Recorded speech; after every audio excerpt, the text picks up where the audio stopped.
Você já ouviu o nome Alisa Zinovievna Rosenbaum? Esse nome soviético não é tão conhecido, mas o livro dela é o mais influente dos Estados Unidos, ficando atrás só da Bíblia. As ideias dessa mulher moldaram os debates sobre o capitalismo moderno.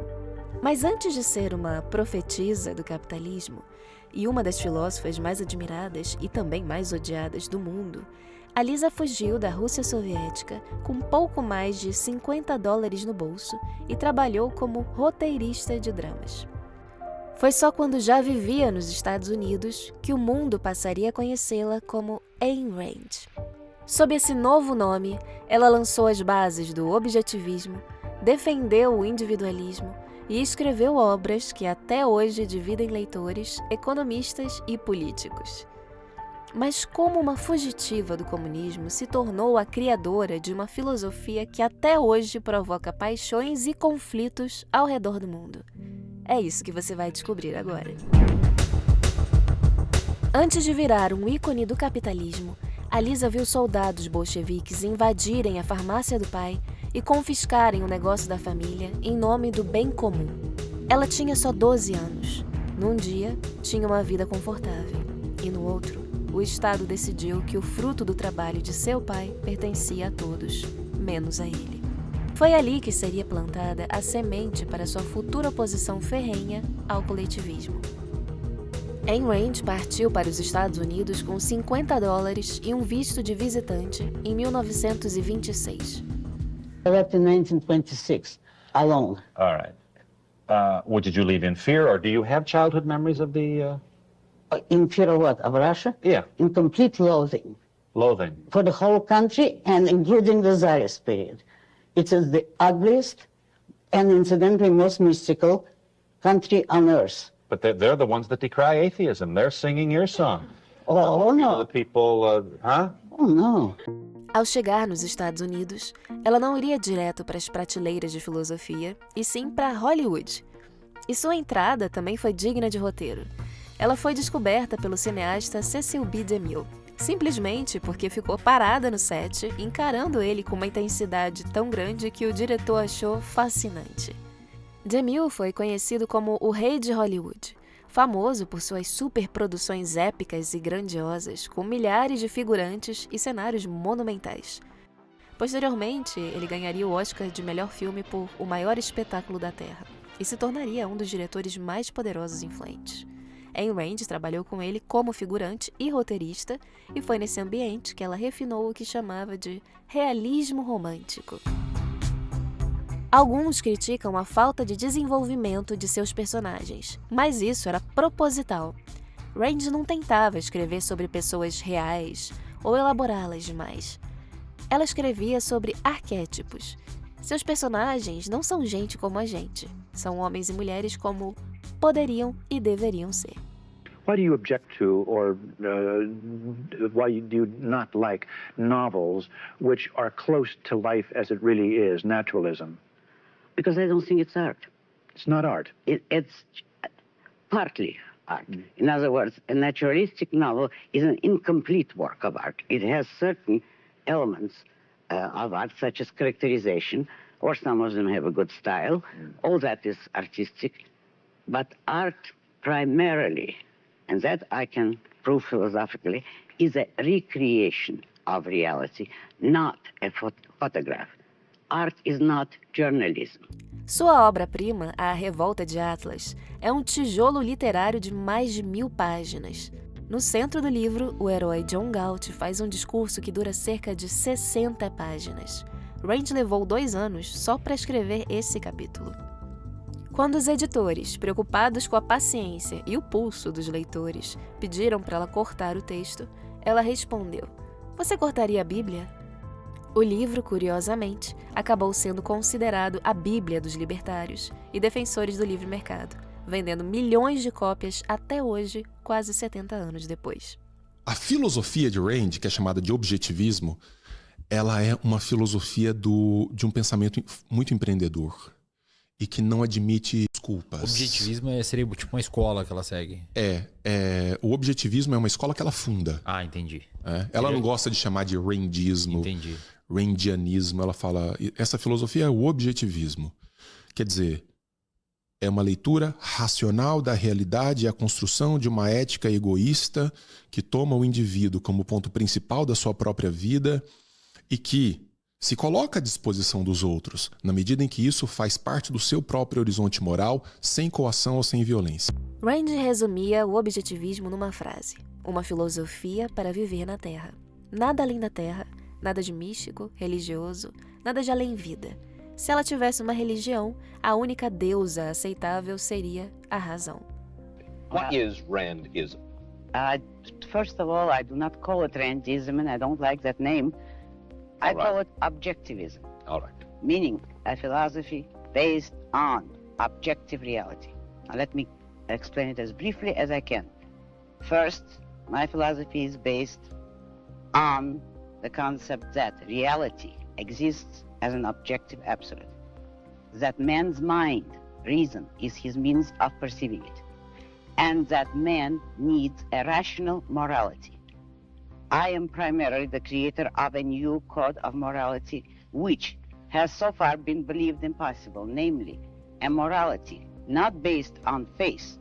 On or faith. Not on faith, not on arbitrary whim, not on emotion, not on arbitrary edict, mystical or social, but on reason, a morality which can be proved by means of logic.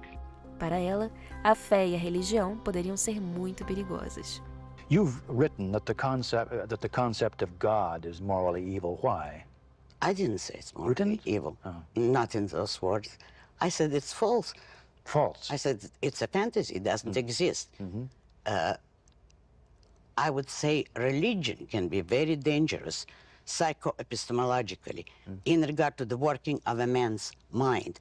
Faith is dangerous because a man who permits himself to exempt some aspect of reality from reason and to believe in a God, even though he knows he has no reason to believe in a God, there is no evidence of it. Sobre esse tema, o professor Denis Xavier comenta: A crítica que a Rand promove a respeito de uma certa concepção mística religiosa da realidade é o verdadeiro centro nevrálgico do objetivismo. É um convite ao homem a uma certa dose de ceticismo e olhar para a realidade como ela é e não como nós gostaríamos que ela fosse. Ah, Denis, isso me incomoda. Então ela fez bem o seu papel. Para Ayn Rand, a maior violência contra um ser humano era forçá-lo a cumprir um dever que ele não escolheu. E essa defesa da liberdade se refletiu inclusive na sua oposição ao alistamento militar obrigatório. O recrutamento forçado representava para Rand uma das maiores violações dos direitos individuais, uma forma de servidão involuntária que muitos objetivistas resumiriam como uma escravidão moderna. O governo estaria se apropriando do corpo, do tempo e da própria vida de uma pessoa, forçando ela a se arriscar à morte em nome do Estado, independentemente de sua vontade. You said it a while ago that if a country is attacked, people defend and will fight. But you didn't think it was right for a country to demand of its citizens. A conscripted army was not a good idea. No, it is a very immoral idea. It is unconstitutional. No campo pessoal, Rand aplicava a mesma lógica. O casamento, por exemplo, só teria valor se fosse uma escolha puramente voluntária do indivíduo e não como obrigação cobrada pela sociedade. I don't think that family is the necessary unit of society, but I think it's precisely independent individuals that would make the best husbands and wives if they share the same values, the same interests. They would form the proper kind of unions that would be the lasting unions. But I would never maintain that a family is an obligation on the individual. E já que falamos em casamento... Enquanto Ayn Rand pregava a razão absoluta, sua vida emocional era bem intensa. Oh, yes. O caso mais famoso foi seu relacionamento com um homem 25 anos mais jovem, seu discípulo Nathaniel Branden. E isso quando ela estava casada. E Nathaniel também. O caso chegou a render um livro, escrito pelo próprio Branden. Para dar toques ainda mais cinematográficos à situação, Rand não fazia nada às escondidas. Ela convocou uma reunião com seu marido, Frank O'Connor, e com a esposa de Brandon para apresentar a proposta do caso extraconjugal como uma necessidade intelectual e romântica. Segundo sua lógica, era inevitável que as duas mentes mais brilhantes do movimento se unissem. Era a filosofia sendo usada à mesa de jantar para justificar o que o resto do mundo chamaria simplesmente de adultério. But you don't place their interests above what you do. There's never any clash, because I would be friendly only with rational people, and among rational people there's no clash. No entanto, a racionalidade não foi capaz de evitar o conflito, e o resultado foi uma implosão emocional que, anos depois, destruiria o círculo íntimo do objetivismo. A vida de Rand também era cheia de detalhes que mostram como ela era capaz de enxergar tudo sob a ótica política, até sua paixão por gatos. Rand era uma entusiasta dos felinos porque enxergava neles o individualista supremo. Para ela, o gato era o herói randiano do mundo animal porque ele não obedece e vive sob seus próprios termos. A mesma visão política seria trazida para o cigarro, já que ela viu o fumo como o símbolo da mente humana dominando o fogo. E após passar a vida criticando programas de assistência, ela recorreu ao Social Security, a Previdência Social Americana, e ao Medicare, o sistema público de saúde para idosos nos Estados Unidos, em seus últimos anos de vida. Sob o nome de Anne O'Connor, seu nome de casada, Brand defendeu sua decisão, afirmando que não aceitava uma ajuda, mas sim o ressarcimento dos impostos que o Estado tomou à força dela durante a vida inteira. O legado de Ayn Rand não ficou restrito aos livros. Ela moldou gerações de líderes. Então, uma vez eu atendi um paciente, cara, que ele era um empresário muito bem sucedido. E ele falou que o livro que mais impactou a vida dele positivamente, foram 3, na verdade, né? O chamado de A Revolta de Atlas. Opa! Aí sim, hein? Que aí... Agora a coisa mudou. E sua obra continua a ser um fenômeno de vendas. Existe hoje um esforço para furar a bolha e levar Rand para além dos nichos liberais, apresentando-a como uma personalidade que usou a ficção para transmitir mensagens filosóficas sobre a responsabilidade individual e contestar o estatismo. Recentemente, sua influência chegou até as crianças, com coleções como o Gêmeos Turtle, que transformam conceitos complexos de economia e liberdade em histórias infantis simples. Já entre jovens, seu sucesso começa pelo livro Cântico, uma história curta e fácil de ler sobre um mundo onde as pessoas são proibidas de serem diferentes e até de dizer a palavra eu. A premissa atrai os adolescentes, que estão justamente na fase de questionamento de regras e descoberta da própria identidade. Rand morreu em 1982, antes de ver o Muro de Berlim cair, mas sua influência permaneceu.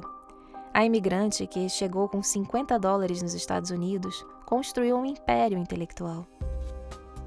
Você pode concordar ou discordar dela, e muitos discordam fervorosamente. Só não se pode negar que ela viveu sob seus próprios termos. No fim das contas, Ayn Rand foi como um de seus personagens. Olhou para o mundo e parece ter dito: "Juro, pela minha vida e pelo meu amor por ela, que jamais viverei em função de outro homem, nem pedirei a outro homem que vive em função da minha." Uma provocação que nos desafia a assumir responsabilidade pela nossa própria existência. E se você faz parte do grupo de pessoas que busca se responsabilizar pelo próprio desenvolvimento, e assim como Ayn Rand não se contenta com respostas fáceis, é para pessoas como você que a Brasil Paralelo existe.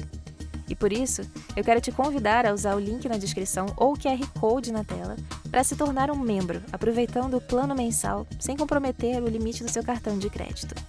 Nós não recebemos dinheiro público e nossa independência é garantida por membros. Ao assinar hoje, você terá acesso a centenas de horas de conteúdo que exploram história, cultura e filosofia com a profundidade que você merece. São mais de 100 produções originais, cursos com os melhores professores do país e um catálogo de filmes selecionados. Muito obrigada por assistir e até o próximo vídeo.